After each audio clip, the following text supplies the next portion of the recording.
Hey guys, and welcome back to McD Plays Dark Souls 2. So, first episode down, check. We ended up getting a little bit of our backstory here, a little bit of the plot. We have now made it to the central hub of the game, the Firelink Shrine, if you will, of Dark Souls 2, and that is Majulah. So, I think I've got most of my settings corrected, so everything should be running a bit smoother now. Had to cut down on the quality, can't have it so high, but hey, this game still looks great to me. We're gonna go ahead and we're gonna speak to this lady right over here. Are you the next monarch? Or merely a pawn of fate? Bearer of the curse, I will remain by your side till this frail hope shatters. Take this with you. May it ease your journey. Da-da-da-da! We got ourselves an Estus Flask. Go on and see the king. He who made Drangleic what it once was. He who peered at the essence of the soul. King Vendrick. You may level up by the power of the Emerald Herald. So I was pointing out last time we don't level up at bonfires anymore. We level up with this charming lady right here. We have to give her our souls. So you have to come back to Majulah every time you want to level up, which some would kind of consider it a pain in the ass. I don't mind it at all, really. Bearer of the curse, seek misery. For misery will lead you to greater, stronger souls. You will never meet the king with a soul so frail and pallid. I took offense to that, lady. Seek those whose names are unutterable. The four endowed with immense souls. Their souls will serve as beacons. Once you have found them, return here to me, so that hope will not fade away. So, if you're trying to draw any lines or similarities between Dark Souls 1 and 2, you've got the four great souls that you're going to have to obtain to kind of get to the next part of the game, so... Bearer of the curse, seek souls. Larger, more powerful souls. Seek the king. That is the only way, lest this land swallow you whole, as it has so many others. Okay, so we can do a couple things here. We can upgrade an Estus Flask with her. This time out, you don't need Firekeeper souls. You do need Estus Flask shards. We'll get one in just a moment. We pretty much ran her dialogue tree. She tends to just kind of repeat a lot of the same stuff. But we could level up. I'm not going to at the moment, but I just wanted to show you. There's a couple new things here. You do have Vigor, which now an attribute that determines your HP. Endurance, an attribute that determines your overall stamina. And you've got Vit, an attribute that determines your maximum equipment load. So they've broken it up a little bit more. Adaptability is also new, raises various attributes to ensure one's survival, boosts agility and various resistances. So pretty interesting how they've kind of made this work together. I think they've done a really good job at kind of showing what you are leveling up now compared to Dark Souls 1. So, alright. So, let's go ahead and chat up some other people in this town, shall we? Another mainstay of the Souls series is right up here, and you'll be able to tell just by speaking to him. You're undead, aren't you? You have that distinct scent, the smell of irreversible fate. This is Majulah. It is a kind of settlement. A place where life is almost normal. And in Drangleic these days, there are very few places like that. Yup. This is the Crestfallen Warrior, or Crestfallen Night, or the Crest Bro, however you want to refer to him as. One thing I will point out is a lot of people are chatty in this game, and that's not bad. I like that because, you know, I just love getting the lore and the story from all of these guys, getting backstories, trying to piece all of this together, you know? If you're not into that, just tap the A button and get through it. But you might want to pay attention. They drop a lot of good hints. I am Soldan. And like you, I lost everything, and now I'm here. You probably heard that it was possible to break the curse here. Well, that's not true at all. There's nothing here for you, me, or anybody. Always a Debbie Downer, aren't you, Salden? Do you know much about souls? Yeah, I think so. Even I'm not certain, but I'm told that the soul is the essence of life itself. Anything living, sentient or no, supposedly has one. What we call a curse is traceable to the soul. Do you see what that means? To be alive, to walk this earth. That's the real curse, right there. We undead will never die. And that's quite a predicament, really. There are 4 beings in this land with giant souls. And wherever you go from here, you'll sooner or later come up against them. Each has a powerful soul and a terrible curse. If that frightens you, then you ought to just give up right now. Like I have.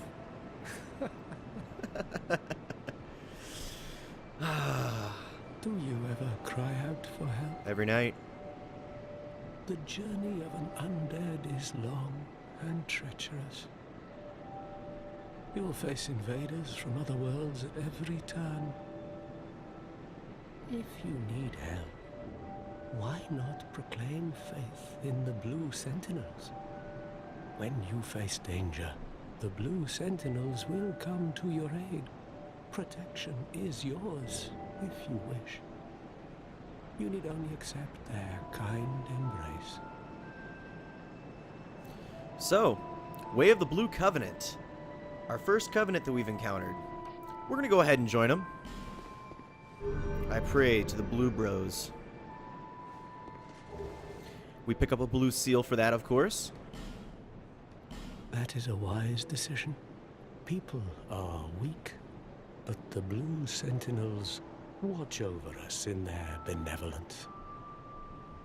Let the Sentinels cradle you in their embrace. So, I haven't really gotten to experience it that much, but I believe that if you're wearing the band, you could be summoned to help another person out if they're being invaded or if they're in trouble, which I think is kind of a unique catch in the summoning and PvP aspect of this game. So, do you feel lonely here? It suits me just fine, as I've nothing left anyway. It will grow on you, this place. Give it some time. Okay, so we can learn a gesture. The welcome gesture. Love it. And we could talk to him some more. I don't think he's going to give us too much more dialogue, if any at all, so I'm not really concerned about it. On your journey. You as well, man. Just you know, keep doing what you're doing. I wanted to point this out. Holy shit. And this is only on medium settings. This looks gorgeous. It looks good on PS3, but man, it still looks great. Fantastic. So yeah, what we're going to do for probably the remainder of this episode is I kind of want to try to just do area by area. I'll probably just end up speaking to all of the NPCs in this area so you can get some backstory to all of them, see what's going on. Picked up a soul of a nameless soldier and 3 more life gems. Nice. We also do have our Estus Flask, and I didn't equip it. So we should probably go into our inventory, and if you haven't noticed, we have 10 slots to use for items now, which is very helpful. Go ahead, I got my Estus Flask, and you notice we only start with one Estus Flask, but those Estus shards will come in handy. We'll be able to bump up how many swigs we can take. So let's talk to this chap right here, who you can tell is already looking a bit hollow just from his pale green skin. Who are you? Oh, it doesn't matter. Just help me open this door. I packed my tools in here, seeing it was vacant, but now somebody's gone and locked the door. I'm a blacksmith. I'm nothing without my tools. Bring me that key. Chop chop. So this chap locked himself out of here. Can't open it. We need the key. We'll get the key in a little bit of time. But for right now, like I said, we'll continue to explore Majulah here. Rolling around. It's a little heavy, but Hello there. Welcome to my shop. I'm Morlin, and well, I sell armor. Oh, sorry, Please do have a look at my wares. I could really use the business. If you'd be so kind. So Malin sells only a little bit of stuff right now, but later on in the game he will start selling boss armor. And the more money you drop into him and other merchants, the more inventory they'll open up to you. And some of them will give you stuff for free if you spend X amount of souls with them. So I wouldn't mind getting the Silver Eagle Kite Shield. I'm thinking about getting that right now. Do I have enough souls? I could pop some. Let's talk to him just a little bit more actually and get some dialogue. I came from the west, from Volgan. Have you been there? It's a lively place, vibrant with trade. Very competitive, of course. And you have to grease the wheels to get anywhere. Oh, go on. But I didn't have the funding for that, so I left home in hopes of striking gold. It's been years since then, and I've made very little headway. I don't even know why I'm still here. Everything's all run down and dying. It's terrible for business, really. A group calling themselves the Blue Sentinels have gained much power in Volgan. You can't even run a shop without their blessing. They claim to be working for the greater good, but it's absolute hogwash. So, a little bit of an insight on the Blue Sentinels, huh? That's Malin's point of view, at least. Oh, by the gods, why the hell am I here? I don't know, bro. Well, I do hope I see you again. Oh, you will. I'm just gonna, pillage whatever you have up here in this room, and then I'll buy some stuff from you. It'll be an even trade, essentially. Now, what's in this chest? Titanite shard. Alright, of course you've got Titanite. Gonna need that to upgrade your items. But the blacksmith, Leningrass, doesn't have access to his shop right now, so we can't really do anything about upgrading. Now, I wanted to look to see what souls I got. I don't think I have enough to purchase the shield, but we'll see. What I really like that they've added is you can select how many souls you want to pop if you have more than one. Helps out quite a bit in speeding things up. Yeah, we do have enough to go ahead and purchase the shield. Well, thank you for coming back. Do take a look at my wares. Now, I don't plan on sticking with the Silver Eagle Kite Shield for forever, but for now, at least we'll have some form of a shield. Thanks very much. And do please come again. Alright, so let's go ahead and equip that shield. Again, we've got all this stuff, but I was saying I don't really want to use this. Is just DLC stuff. And you might not even be able to use half of these right now because you do have requirements. So, we got our Silver Eagle Kite Shield. Throw that on. You can see at the bottom right, we do have our burden. We're at 47.4%. And now, we got a shield and a sword. We're good to go. Almost. A couple more things that we want to check out here. Now, I was mentioning an Estus Flask shard. This rock, all you want to do, just knock that down, and boom! Our first shard. We're going to take that to the Emerald Herald before we move on. But I want to finish making my rounds here and speak to another NPC, a unique NPC. Oh, undead are we? And one without much time remaining. Just about ready to fall apart, I'd say. Not exactly the time to be chatting with a cat. Well, suit yourself. Oh yes, you may call me Shalqua. Enchanté. So, what did you want anyway? Ooh, you smell wonderful. Wouldn't be a Souls game without a talking cat, right? So Shalqua will sell some really good rings, actually. And she does sell the Homeward Bones, a couple other items like Lloyd's Talismans, which are back in the game. You can actually check out what covenants you can join, or that you have joined already in the game, as well as abandon a covenant. But I'm going to chat her up just a bit more. This place is already dead. Everything will crumble and waste away so that something new may be born. Isn't it wonderful?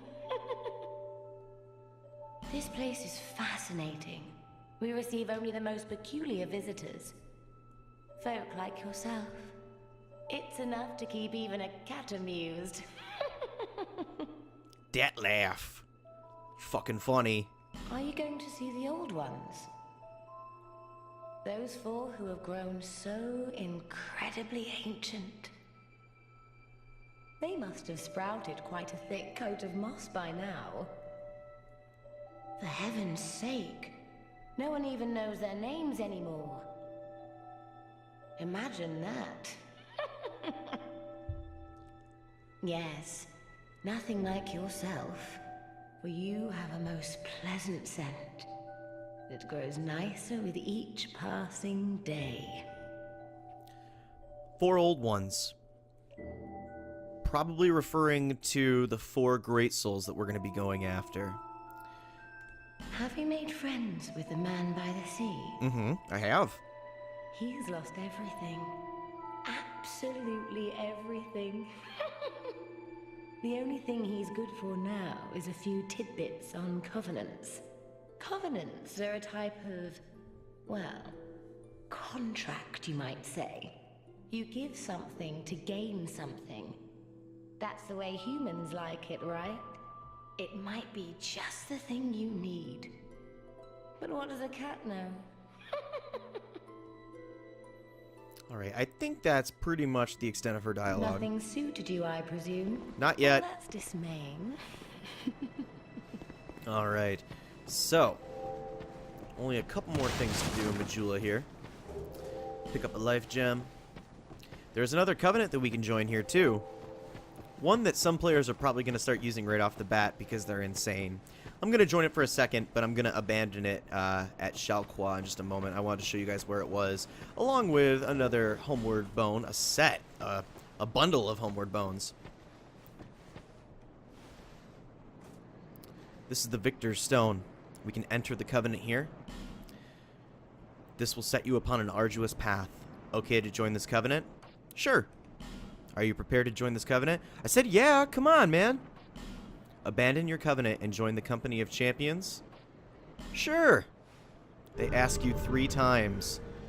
Covenant of Champions is pretty much just going to make everything ridiculously harder right at the start. But I joined the Covenant, and of course I'm just going to leave the Covenant right now. I just wanted to get the achievement for joining said Covenant.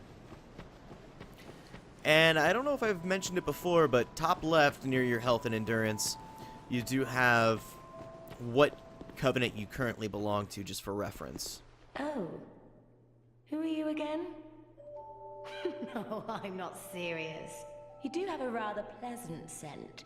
The type I'm quite fond of. I love that voice actress and the dialogue that they gave her. So let's abandon the Covenant.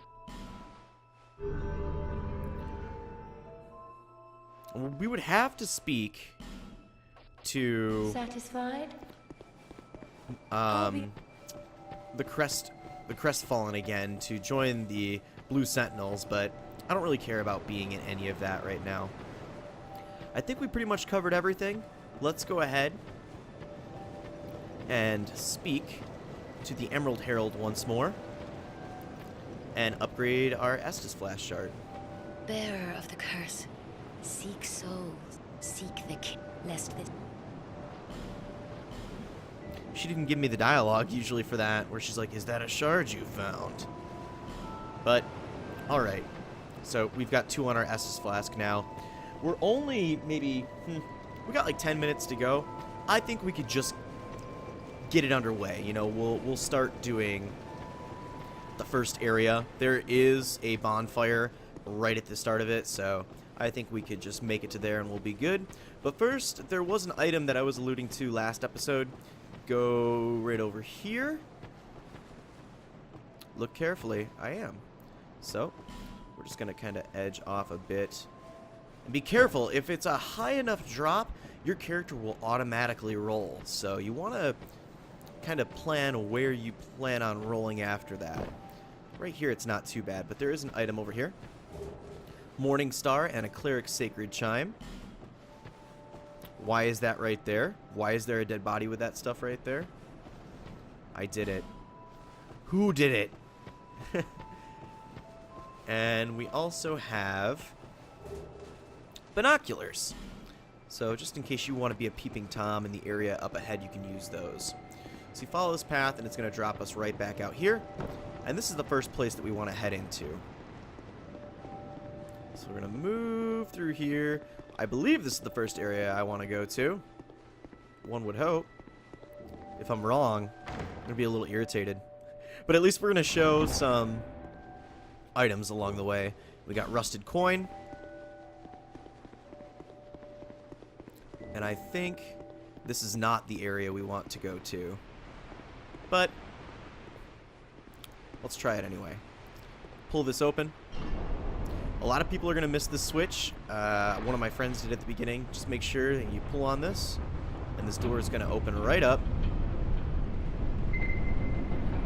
And it's kind of embarrassing that I don't remember which one, which path this ends up at.